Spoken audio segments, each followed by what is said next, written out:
50 खोके ही सत्य घटना होती असा दावा भाजप आमदाराने केलाय।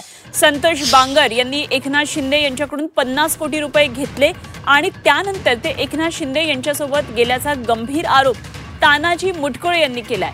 भाजपच्याच आमदारांना हा असा आरोप केल्यानं राज्याच्या राजकारणात ही मोठी खळबळ आता उडालेली आहे। तर तानाजी मुटकुळेंनी हा गंभीर आरोप केलेला आहे। अर्थातच आता यावर राजकीय प्रतिक्रिया उमटतील। पाहूया काय नेमके म्हटले।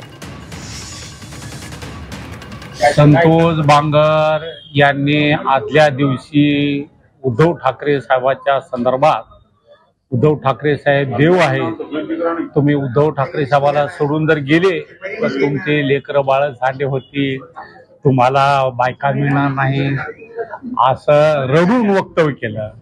आणि दुसऱ्याशी काय चमत्कार झाला, कोणता देव त्यांच्या स्वप्नात आला कोणाला माहिती। सकाळी ते शिंदे साहेबांच्या शिवसेनेत निघून गेले आणि त्यांनी 50 कोटी रुपये घेतले असं सगळीकडेच चर्चा आहे। आणि मला सुद्धा एकदा मुंबईत म्हणाले 50 कोटी दिले म्हणजे दादा मला